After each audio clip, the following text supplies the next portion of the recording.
Resources मध्ये तुमच्या सगळ्यांचं सहर्ष स्वागत आहे। आज आपण थर्स्टनची बहुघटक उपपत्ती मल्टी फॅक्टर थेअरी आजच्या व्हिडिओमध्ये आपण बघणार आहोत। मागील व्हिडिओमध्ये आपण कार्ल रॉजर्स यांचा स्वसिद्धांत बघितलेला आहे, ओके। आणि या व्हिडिओमध्ये आपण थर्स्टनची बहुघटक उपपत्ती बघत आहोत। बुद्धिमत्तेचा भाग आपण बघितलेला होता। बुद्धिमत्तेमध्ये आपण काही उपपत्ती आपण बघितल्या, जसं आपण स्पियरमन बघितला, आपण गार्डनर बघितले, है ना। त्याचप्रमाणे आता एक थर्स्टनची उपपत्ती बहुघटक उपपत्ती आपण बघू। आता बघा, सगळ्यात पहिले थर्स्टन यांनी व्याख्या केली बुद्धीची। त्याची व्याख्या काय होती, बुद्धीची डेफिनेशन काय दिली त्यांनी, की बुद्धिमत्ता म्हणजे अनेक विशिष्ट क्षमतांचा समुच्चय। ही त्यांची व्याख्या आहे। काय म्हणतात ते, हे डेफिनेशन आहे त्यांची। काय म्हणतात ते, की बुद्धिमत्ता म्हणजे अनेक विशिष्ट क्षमतांचा समुच्चय म्हणजे तुमची बुद्धिमत्ता, है ना। इंटेलिजन्स म्हणजे काय, की तुमच्या ज्या अनेक विशिष्ट क्षमता आहेत त्या विशिष्ट क्षमतांचा समुच्चय म्हणजे तुमची बुद्धिमत्ता, ठीक आहे ना। आता बघा, थर्स्टन ही त्यांची व्याख्या झाली आहे पर्यंत। आता थर्स्टन हा काय, जी या घटकाचे अस्तित्व नाकारतो। जी घटक कोणी सांगितला, जी घटक स्पियरमनने सांगितलं ना। म्हणजे जी घटकाचे तो अस्तित्वच नाकारतो। जी म्हणजे काय, सर्वसामान्य घटक, जनरल फॅक्टर। आपण जे स्पियरमनच्या थेअरीमध्ये बघितलं होतं, त्यांनी काय म्हटलं होतं, की जनरल फॅक्टर हा प्रत्येक व्यक्तीमध्ये असतोच। त्यांनी काय म्हटलं होतं, की जनरल फॅक्टर हा प्रत्येक व्यक्तीमध्ये असतो आणि स्पेशल फॅक्टर, स्पेसिफिक फॅक्टर हा तो वेगवेगळ्या व्यक्तीमध्ये वेगवेगळ्या प्रमाणात असतो, है ना। असं त्यांनी दिलं होतं ना, आपण बघितलं होतं आकृतीमध्ये, की जनरल फॅक्टर हा सगळ्या व्यक्तीमध्ये राहतो आणि जो विशिष्ट फॅक्टर आहे, स्पेशल फॅक्टर जो आहे, स्पेसिफिक फॅक्टर जो आहे, तो वेगवेगळ्या व्यक्तीमध्ये वेगवेगळा राहतो। हे आपण स्पियरमनच्या थेअरीमध्ये बघितलं होतं। त्याच जी घटकाचे अस्तित्व थर्स्टन हा नाकारतो, ओके। बुद्धी ही एक जिनसी नसून अनेक क्षमतांचा समुच्चय आहे आणि त्या क्षमतांना तो प्राथमिक मानसिक क्षमता असे नाव देतो। यांच्या मते काय आहे, की बुद्धी एक जिनसी नाहीये, एक जिनसी नाहीये। बुद्धी अनेक क्षमतांचा समुच्चय आहे आणि त्या क्षमतांना तो काय नाव देतो, त्या क्षमतांना तो प्राथमिक मानसिक क्षमता असे नाव देतो। मग आता ह्या क्षमता कोणकोणत्या आहेत हे आता आपण बघूया, ठीक आहे। सगळ्यात पहिली क्षमता त्यांनी सांगितली आहे ती म्हणजे भाषिक क्षमता। आता भाषिक क्षमता, व्हर्बल, ओके। या क्षमतेमध्ये काय काय बघा, यामध्ये शब्दाचा अर्थ, वेगवेगळ्या संकल्पना आणि कल्पना या क्षमतांचा समावेश होतो। ज्यांच्यामध्ये हे शब्दांचा अर्थ किंवा वेगवेगळ्या संकल्पना, कल्पना या क्षमतांचा विकास जास्त आहे, त्यांची भाषिक क्षमता ही डेव्हलप झालेली आहे असे ते मानतात, ओके। त्यानंतर बघा, शब्द सौकर्य म्हणजे वर्ड फ्लुएन्सी। मग आता भाषेची ओघवता, लेखनाचे काम करण्याची क्षमता, शब्द भांडार चांगल्या प्रकारचे राहते। शब्द सौकर्य, ज्याचे शब्द सौकर्य, ज्यांच्यामध्ये ही क्षमता जास्त प्रमाणात राहते, त्यांचं काय असते, त्यांच्यामध्ये भाषेची ओघवता असते, लेखनाचे काम करण्याची क्षमता त्यांची जास्त प्रमाणात असते आणि शब्द भांडार पण त्यांच्याकडे खूप असतो, त्याचा यूज सुद्धा ते चांगल्या प्रकारे करतात, लेखक, कवी, है ना।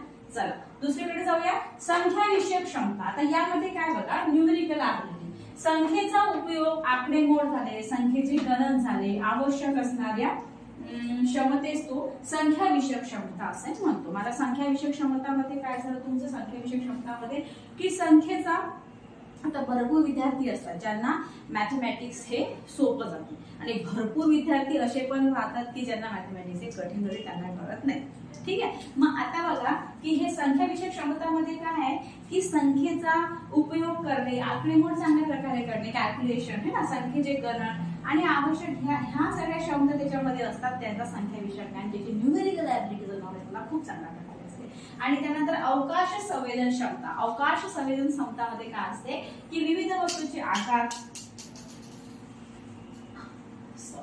विविध वस्तूंचे आकार व आकारमान समजण्यासाठी आवश्यक असणाऱ्या क्षमतेस तो काय म्हणतो, अवकाश संवेदन क्षमता। 7 प्रकारच्या प्राथमिक मानसिक क्षमता यांनी सांगितलेल्या आहे। आपल्या किती झाल्या, 1 2 3 4 झाल्या, आणखी पुढे आपण बघूया।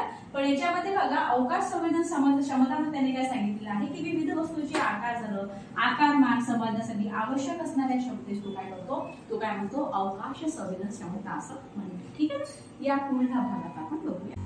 बघा, आता अवबोधन क्षमता आपण बघू। वस्तूचे रंग, स्वाद, गंध व वेदन इत्यादी आपण वस्तू ओळखतो. ठीक आहे. अवबोधन क्षमतामध्ये काय आहे, आपण थर्स्टनची बहुघटक उपपत्ती पाहताय. ठीक आहे ना. त्यामध्ये आता अवबोधन क्षमता आहे आपली. अवबोधन क्षमतामध्ये काय असते की वस्तूचे रंग झाले, स्वाद झालं, गंध झालं, वेदन झालं इत्यादी आपण ओळखू शकतो. ते काय अवबोधन क्षमतेमध्ये. ठीक आहे. त्यानंतर स्मृती बघा.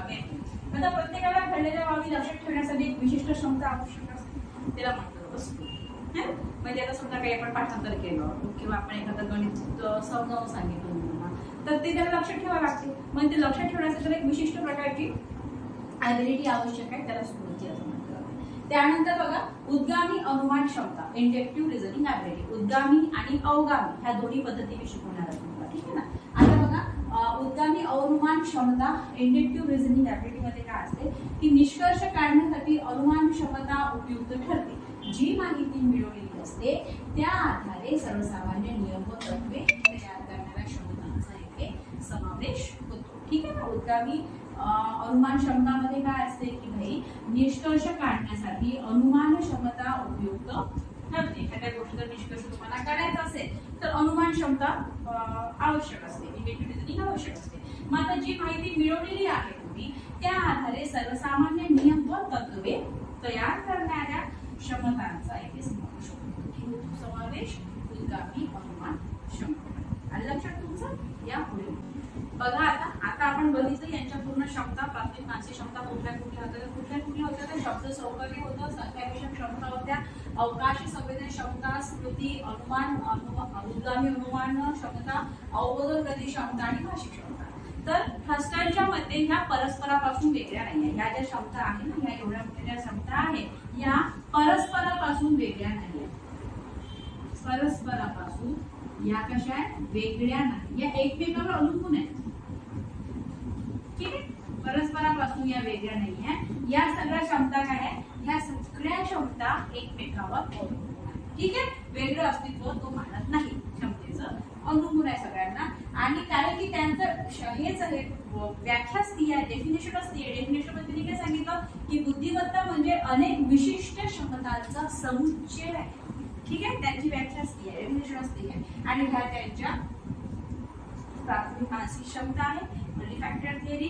आणि ह्याच्यामुळे काय होते की ह्या एकमेकांपासून वेगळ्या नाही. याच्यामुळे व्यवसाय स्वतंत्र, व्यवसाय कोणाला कुठं करायचा आहे, काय करायचं आहे वगैरे या गोष्टीचा याच्यापासून आपण उलगडा करू शकतो, कोणाला काय करायचं आहे. ठीक आहे. मग लक्षात तुमच्या हे भाषिक क्षमता, संख्याविषयक क्षमता, अवकाश संवेदन क्षमता, स्मृती, उद्गामी अनुमान क्षमता, अवबोधन गती क्षमता आणि शब्द सौकर्य पूर्ण क्षमता आहे. ओके. थर्स्टनची बहुघटक उपपत्ती आपण बघितली, मल्टीफॅक्टर थिअरी. आणि त्यांची व्याख्या आहे की बुद्धिमत्तामध्ये अनेक विशिष्ट क्षमतांचा समुच्चय आहे आणि ह्या त्यांच्या सगळ्या क्षमता आहेत. ठीक आहे. हा एवढा होता यांचा सॉरी उपपत्ती. याची पुढील जी उपपत्ती आहे जेपी दासची आणि कॅटलची उपपत्ती आपण तुला